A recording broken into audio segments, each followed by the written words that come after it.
ఉంది. ఎవరు నువ్వు? వినకూడని విషయాలు విని అనకూడని మాట్లాడుతున్నావు. నేను నీకు శిలపాగా లాంటి చిత్రమైతే మాత్రం కాదు, కొత్తపల్లి లాంటి సరికొత్త మిత్రుడిని. నువ్వెవరో నాకు తెలియదు, అలాంటిది నువ్వు నాకు మిత్రుడు ఎలా అయ్యావు? కష్టాల్లో ఉన్న వాళ్ళు నాకు ఇష్టమైన వాళ్ళు, అలాంటి వాళ్ళకి సహాయం చేయడం నాకు మహా సరదా. అందుకే నీవు నాకు మిత్రుడివి. నేను రాజభోగాలు అనుభవిస్తూ యువరాజులా బ్రతుకుతున్నాను, అలాంటిది నాకు కష్టాలేంటి? నీవు పగతో రగిలిపోతున్నావు, రోజాను ఎలా దెబ్బతీయాలని నలిగిపోతున్నావు కూడా. నీ కథంతా నాకు తెలుసు, నీ కష్టం కూడా నాకు తెలుసు. ఇన్ని విషయాలు తెలుసుకున్నావంటే నువ్వు పోలీసు అయి ఉండాలి, లేదా దొంగవైనా అయి ఉండాలి. నీవు అప్పన్నపల్లిలా ఇక్కడే పప్పులో కాలేశావు. నేను నీకు సలహా చెప్పి సహాయం చేద్దామని వచ్చానే గాని నీకు అన్యాయం చేద్దామని మాత్రం కాదు. నాకు సాయం చేస్తే నీకేంటి లాభం?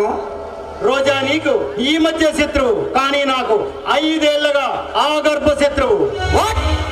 రోజా నీకు కూడా శత్రువా? అవును జగన్, రోజా నేను ఒకే కాలేజీలో చదువుకున్నాం.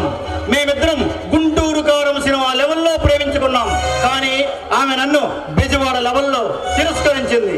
అందుకని ఇప్పుడు బుర్రబాలంలో బొసలు కొడుతున్నావా?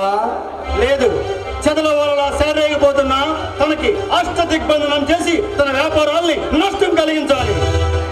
అయితే మనిద్దరిది ఒకే రూటు, ఆమెను పడగొట్టే మార్గం చెప్పు, అప్పుడు నువ్వు నా మిత్రుడు అని ఒప్పుకుంటాను. జగన్, రోజా అనేక వ్యాపారాల్లో అవలీలగా చేయగలుగుతుంది.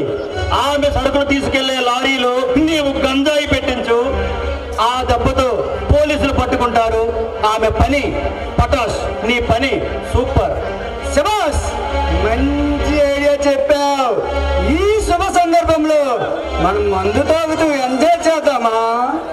అంత తీరిక నాకు లేదు, కానీ ముందు నీ పని నువ్వు కానీ, తర్వాత పని అయ్యాక పండుగ చేసుకుందాం. ఓకే, వస్తా.